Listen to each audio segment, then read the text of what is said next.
அனைத்து முருகர் பக்தர்களுக்கு வணக்கம். இப்போ நம்ம பார்க்க இருப்பது மார்கழி மாதம் நீங்கள் கடைபிடிக்க வேண்டிய 4 விஷயங்கள்.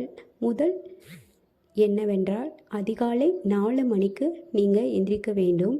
அல்லது சூரிய உதயத்திற்கு முன்னாடி நாளும் எந்திரிச்சு நீராடி விட்டு அதிகாலை குளித்துவிட்டு கோலமிட்டு வழிபட வேண்டும். இரண்டாவது, நீங்கள் நிலை வாசப்படியில் கட்டாயம் மார்கழி 30 2 தீபங்கள் ஏற்றி வழிபாடு செய்ய வேண்டும். பின்னர் பூஜை அறையிலும் வைத்து விளக்கேற்றி வழிபாடு செய்ய வேண்டும். மார்கழி மாதம் விளக்கேற்றுவதால் பல நன்மைகள் ஏற்படும். கார்த்திகை மாதம் நீங்கள் எப்படி விளக்கேற்றினீர்களோ அதே மாதிரி தொடர்ந்து மார்கழி மாதமும் நீங்கள் விளக்கேற்ற வேண்டும். மூன்றாவதாக, நீங்கள் கோவிலுக்கு செல்ல வேண்டும்.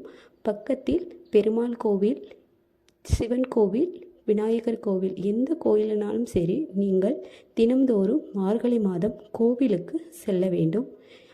பெருமாள் கோவிலோ சிவன் கோவிலோ தனுர் அபிஷேகம் நடைபெறும். அபிஷேகத்திற்கு தேவையான பொருட்களை நீங்கள் மார்கழி மாதம் வாங்கி கொடுக்கலாம். உங்களால் வாங்கி கொடுக்க முடியவில்லை என்றால் 1/2 லிட்டர் பாலாவது அபிஷேகத்திற்கு நீங்கள் வாங்கி கொடுங்கள்.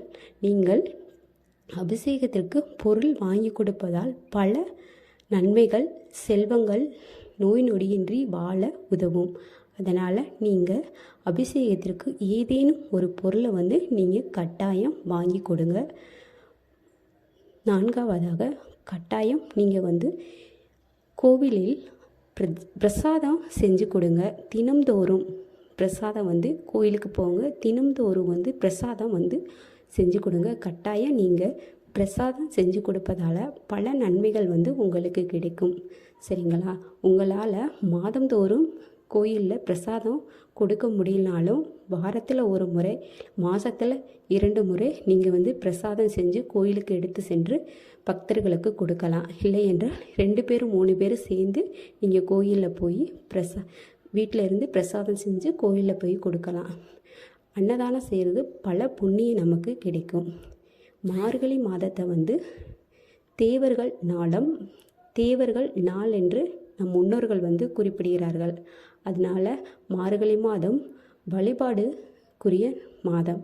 அதனால் நீங்கள் மார்கழி 30 நிறை சிந்தனையிலேயே இருங்க. உங்கள் வேண்டுதலை முருகனிடமோ உங்களுக்கு பிடித்த கடவுளிடமோ சிவனிடமோ பெருமாளிடம் ஒப்படைத்து விடுங்கள். அனைத்து வேண்டுதலையுமே மார்கழி மாதம் கட்டாயம் உங்கள் இஷ்ட தெய்வங்கள் நிறைவேற்றுவார்கள். மார்கழி மாதம் தவறாமல் நீங்கள் கோயிலுக்கு செல்ல வேண்டும். கோயிலுக்கு சென்று வழிபாடு செய்தால் பல புண்ணியங்கள் கிடைக்கும். அதனால் நீங்கள் தவறாமல் மார்கழி மாதம் கோவிலுக்கு செல்லுங்கள். அதிகாலையில் எந்திரிக்கும் பழக்கத்தை மார்கழி மாதத்தில் இருந்து தொடங்குங்கள். அதிகாலையில் எந்திரிச்சு பாருங்கள், அதனோட எனர்ஜி உங்களுக்கு எப்படி இருக்குன்னு தெரியும்.